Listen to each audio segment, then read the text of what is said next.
আজ থেকে শুরু এসএসসি পরীক্ষা, অংশ নিচ্ছে 18.5 লাখেরও বেশি পরীক্ষার্থী। বৈষম্য বিরোধী ছাত্র আন্দোলনের ভাঙন, কোটি টাকা লুটপাটের অভিযোগ। বিদ্যুৎ বিভ্রাটে অতিষ্ঠ জনজীবন, চাঁদপুরে ভয়াবহ লোডশেডিং এ বিপাকে 30,000 পরীক্ষার্থী। সম্ভাব্য শান্তি আলোচনা শুরু করতে আজ ইসলামাবাদে পৌঁছাবেন মার্কিন ভাইস প্রেসিডেন্ট। এবং আর্সেনালকে হারিয়ে শিরোপা লড়াই জমিয়ে তুলল ম্যান সিটি।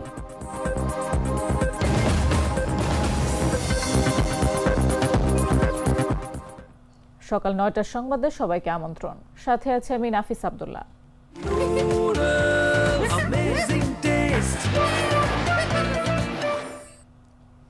চলতি বছরের এসএসসি ও সমমান পরীক্ষা শুরু হচ্ছে আজ। মঙ্গলবার সকাল 10টা থেকে সারা দেশে একযোগে শুরু হবে পরীক্ষা, যা চলবে দুপুর 1টা পর্যন্ত। এবার পরীক্ষায় অংশ নিচ্ছে 18.5 লাখেরও বেশি পরীক্ষার্থী। প্রকাশিত সময়সূচি অনুযায়ী 9টি সাধারণ শিক্ষা বোর্ডের প্রথম দিনে বাংলা প্রথম পত্র পরীক্ষা অনুষ্ঠিত হবে, আর মাদ্রাসা বোর্ডের অধীনে দাখিলে প্রথম দিনে কোরআন মাজিদ ও তাজবিদ পরীক্ষা নেওয়া হবে। এছাড়া কারিগরি বোর্ডের অধীনে এসএসসি ও দাখিল পরীক্ষার প্রথম দিনে বাংলা 2 বিষয়ের পরীক্ষা হবে। আন্তঃশিক্ষা বোর্ড সমন্বয় কমিটির তথ্য মতে এবার 11টি শিক্ষা বোর্ডের অধীনে এসএসসি ও সমমান পরীক্ষায় অংশ নিতে ফর্ম পূরণ করেছে 18,57,344 জন।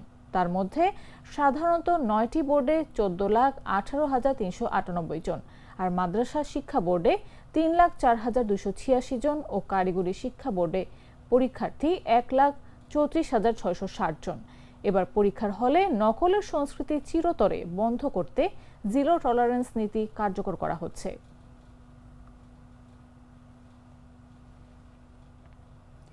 এসএসসি পরীক্ষার সবশেষ তথ্য জানাতে এই মুহূর্তে মতিঝিল আইডিয়াল স্কুল অ্যান্ড কলেজের সামনে আছেন সহকর্মী আব্দুল আল কাউসার। সরাসরি যাচ্ছি তার কাছে।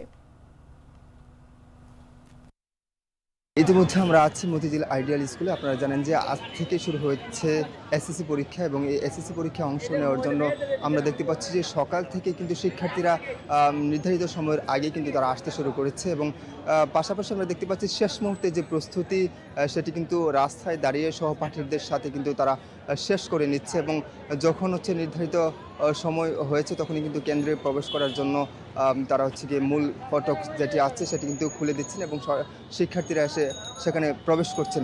এবং আপনারা জানেন যে আজকে থেকে এই পরীক্ষা অনুষ্ঠিত হয়েছে এবং 20 মে পর্যন্ত এই পরীক্ষা চলমান থাকবে। এই বছর হচ্ছে 18,57,000 উপরে হচ্ছে শিক্ষার্থী অংশগ্রহণ করেছে। তবে গত বছর 19 লাখেরও উপরে শিক্ষার্থী এসএসসি পরীক্ষায় অংশগ্রহণ করেছিল, এবং সে তুলনায় আমরা দেখতে পাচ্ছি যে হচ্ছে অনেকটা কম শিক্ষার্থী কিন্তু হচ্ছে গিয়ে এই বছরের পরীক্ষায় অংশ নিচ্ছে। তবে যে বিষয়টি বলে রাখছি যে এখন পর্যন্ত সকাল থেকে যে শিক্ষার্থীরা আসছেন, অভিভাবকরা যারা আসছেন তারা কিন্তু এই শিক্ষার্থীদের এবং সেন্ট্রাল যে হচ্ছে গিয়ে কেন্দ্র আছে সেখানে কিন্তু পৌঁছে দিচ্ছেন, এবং তারা বলছেন যে রিক্সা করে তারা আসছেন, কেউ বা অন্য অন্য যানবাহন করে তারা আসছেন। তারা বলছেন যে তুলনামূলকভাবে অন্যান্য বছরের তুলনায় এবার তেমন কোনো দুর্ভোগ পোহাতে হচ্ছে না, তবে প্রিপারেশন নেওয়ার ক্ষেত্রে কিছুটা দুর্ভোগ পোহাতে হয়েছে, এবং তারা বলছিলেন যে বিদ্যুৎ সমস্যা যেটি সেটি কিন্তু ছিল, যার কারণে কিছুটা তাদের প্রস্তুতি নিতে সমস্যা হচ্ছে। তবে এছাড়া সব ঠিক আছে, এবং শিক্ষার্থীরা কিন্তু তাদের যে নির্ধারিত সময় সেই নির্ধারিত সময়ের আগে আসছেন, কেউ কেউ এসে কিন্তু যে মেন ফটক দিয়ে কিন্তু মাঠে প্রবেশ করছেন, এবং নির্ধারিত সময় হলেই কিন্তু পরীক্ষার হলে প্রবেশ করাবেন এমনটা কিন্তু বলছেন। এবং অভিভাবকদের সাথে কথা বলছিলাম, তারা বলছিলেন যে এবারে পরীক্ষা খুব সুন্দর যাতে হয় এবং সুশৃঙ্খল যাতে হয় এমনটা প্রত্যাশা করছেন, এবং আইনশৃঙ্খলা রক্ষাকারী বাহিনী যারা আছেন এবং আমরা দেখতে পাচ্ছিলাম যে তারা কিন্তু নিরাপত্তা ব্যবস্থা জোরদার করার জন্য সর্বাত্মক চেষ্টা করছিলেন, এবং হচ্ছে এখানে যাতে পরীক্ষার কেন্দ্রের সামনে যাতে কোনো ধরনের যানজটের সৃষ্টি না হয় সেই বিষয়টি কিন্তু তারা দেখছিলেন। এই ছিল মতিঝিল আইডিয়াল থেকে সর্বশেষ। জুলাই গণ অভ্যুত্থানে নেতৃত্ব দেওয়ার সংগঠন বৈষম্য বিরোধী ছাত্র আন্দোলনে ভাঙনের সুর। নেতৃত্ব সংকট ও অভ্যন্তরীণ দ্বন্দ্বের মধ্যে কেন্দ্রীয় কমিটি ভেঙে দেওয়া হয়েছে। গঠন করা হয়েছে 5 সদস্যের উপদেষ্টা পরিষদ। অভিযোগ উঠছে কোটি টাকা লুটপাটের। সংগঠনটির সভাপতি রিফাত রশিদ ও দপ্তর সম্পাদক শাহাদাত হোসেন সহ কয়েকজন শীর্ষ নেতা নতুন রাজনৈতিক দল জাতীয় নাগরিক পার্টিতে যোগ দেওয়ার পরই এ পরিস্থিতির সৃষ্টি হয়। জানা যায় চলমান কমিটির মেয়াদ পূর্ণ হওয়ার আগেই একাধিক গুরুত্বপূর্ণ নেতার সংগঠন ছেড়ে রাজনৈতিক দলে যুক্ত হওয়ায় সাংগঠনিক কার্যক্রমে স্থবিরতা দেখা দেয়। এর পরিপ্রেক্ষিতে জরুরি বৈঠকে কেন্দ্রীয় কমিটি বিলুপ্ত করে একটি অন্তর্বর্তীকালীন উপদেষ্টা পরিষদ গঠনের সিদ্ধান্ত নেওয়া হয়। তবে সংগঠনের একটি অংশ এ সিদ্ধান্তের তীব্র সমালোচনা করে। তাদের দাবি, এভাবে কেন্দ্রীয় কমিটি ভেঙে দেওয়ার এখতিয়ার কারণেই। তারা এটিকে গণতান্ত্রিক ও একতরফা সিদ্ধান্ত হিসেবে উল্লেখ করেন। এছাড়া সংগঠনের ভেতরে আর্থিক অনিয়ম নিয়েও গুরুতর অভিযোগ উঠেছে। সংগঠনের শীর্ষ কয়েকজন নেতা দাবি করেন, কোটি টাকার বেশি অর্থ লুটপাটের অভিযোগ ওঠার পরই শীর্ষ কয়েকজন নেতা সংগঠন থেকে সরে গিয়ে রাজনৈতিক দলে যোগ দিয়েছেন, যাতে বিষয়টি আড়াল করা যায়।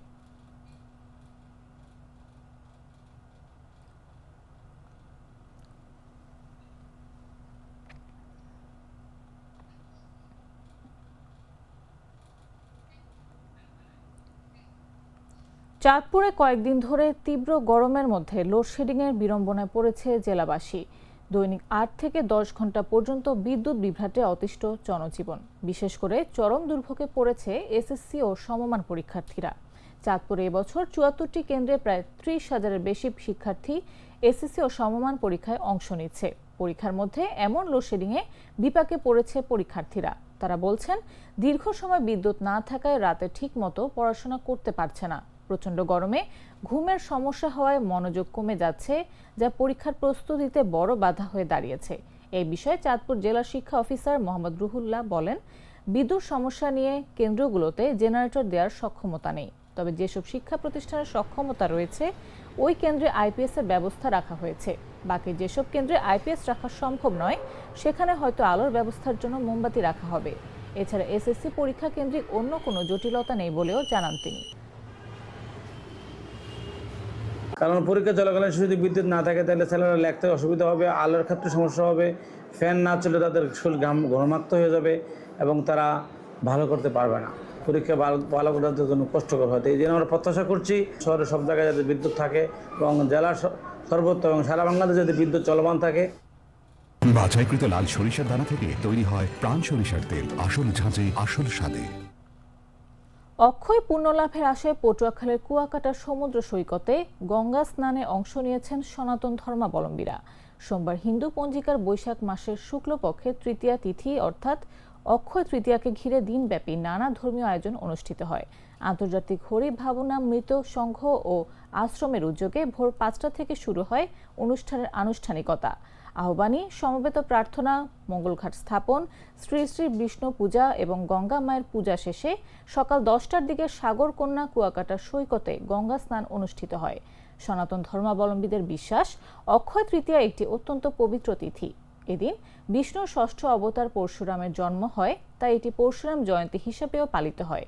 ধর্মীয় মতে এই দিনে মহাভারত রচনার সূচনা করেন বেদব্যাস ও গণেশ এবং রাজা ভগীরথ গঙ্গাকে মর্তে নিয়ে আসেন।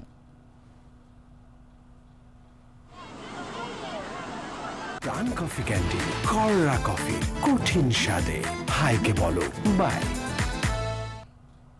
জানাবো আন্তর্জাতিক সংবাদ।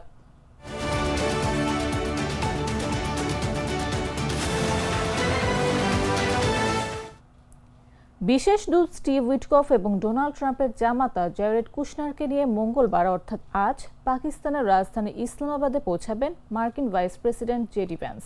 সোমবার এক প্রতিবেদনে হোয়াইট হাউসের বরাত দিয়ে তথ্যটি নিশ্চিত করেছে আল জাজিরা। ইরানের সঙ্গে সংঘাত নিরসনে এবং সম্ভাব্য শান্তি আলোচনা আবারও শুরু করতে মার্কিন ভাইস প্রেসিডেন্ট জেডি ভ্যান্সের নেতৃত্বে একটি উচ্চ পর্যায়ের প্রতিনিধি দল পাকিস্তানের পথে রয়েছে। মধ্যপ্রাচ্যের চলমান এই সংঘাত নিরসনে এটি হবে দ্বিতীয় দফার আলোচনা। এখন পর্যন্ত ইরানের সঙ্গে আলোচনা ও দর কষাকষিতে নিজেকে সফল বলে দাবি করেছেন মার্কিন প্রেসিডেন্ট ডোনাল্ড ট্রাম্প। তবে তেহরান জানিয়েছে, পরবর্তী দফার আলোচনার জন্য তাদের এখনও কোনো পরিকল্পনা নেই। ইরান আনুষ্ঠানিকভাবে আলোচনার খবর নাকচ করলেও পর্দার আড়ালে কিছুটা নমনীয় হওয়ার আভাস মিলেছে। এক জ্যেষ্ঠ ইরানি কর্মকর্তা জানিয়েছেন, তারা মার্কিন শান্তি আলোচনায় অংশগ্রহণের বিষয়টি ইতিবাচকভাবে পর্যালোচনা করছেন, যদিও চূড়ান্ত কোনো সিদ্ধান্ত এখনও নেওয়া হয়নি।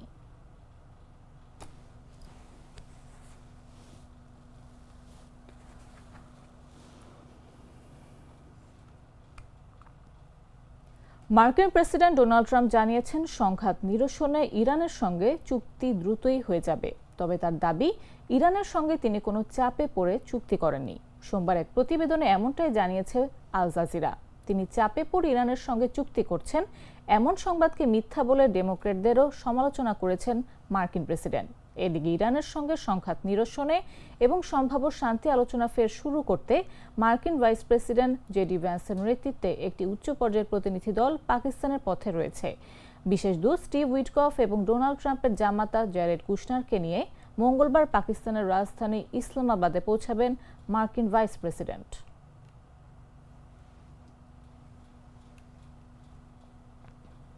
এবারে খেলার খবর।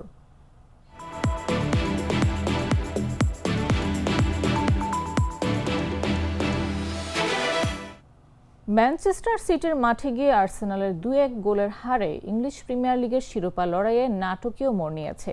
সেই সঙ্গে আবারও আলোচনায় এসেছে আর্সেনালের শেষ মুহূর্তে ভেঙে পড়ার গল্প। ম্যান সিটির বিপক্ষে গুরুত্বপূর্ণ ম্যাচে হারের পর শিরোপা জয়ের দৌড়ে দারুণভাবে চাপে পড়ে গেছে আর্সেনাল, যা অতীতে তাদের টাইটেল রেস ধসের আরও কিছু স্মৃতি নতুন করে মনে করিয়ে দিচ্ছে। রোববার ইতিহাদ স্টেডিয়ামে অনুষ্ঠিত ম্যাচে সিটির জয় আর্সেনালের সঙ্গে পয়েন্ট ব্যবধান কমিয়ে এনেছে মাত্র 3-এ। আবার ম্যান সিটি একটি ম্যাচও কম খেলেছে। এখন যদি পেপ গার্দিওলার দল মাঝ সপ্তাহে বার্নলির বিপক্ষে তাদের হাতে থাকা ম্যাচটি জিতে নেয়, তাহলে গোল ব্যবধানে আর্সেনালকে টপকে শীর্ষে উঠে যাবে তারাই। এই হার জিতে লড়াইয়ে জমে উঠেছে শিরোপা।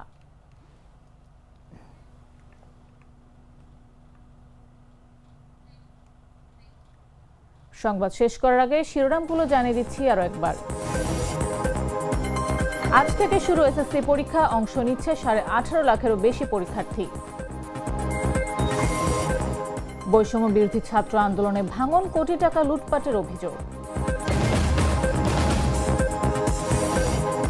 বিদ্যুৎ বিভ্রাটে অতিষ্ঠ জনজীবন, চাঁদপুরে ভয়াবহ লোডশেডিং এ বিপাকে 30,000 পরীক্ষার্থী। সম্ভাব্য শান্তি আলোচনা শুরু করতে আজ ইসলামাবাদে পৌঁছাবেন মার্কিন ভাইস প্রেসিডেন্ট। এবং আর্সেনালকে হারিয়ে শিরোপা লড়াই জমিয়ে তুলল ম্যান সিটি।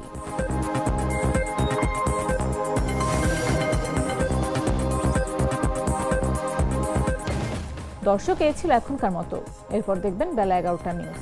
প্রতি মুহূর্তে সর্বশেষ খবর পেতে ভিজিট করুন jagonews24.com, ফলো করুন আমাদের ভেরিফাইড ফেসবুক পেজ এবং সাবস্ক্রাইব করুন জাগো নিউজের ইউটিউব চ্যানেল। এতক্ষণ সাথে থাকার জন্য ধন্যবাদ সবাইকে।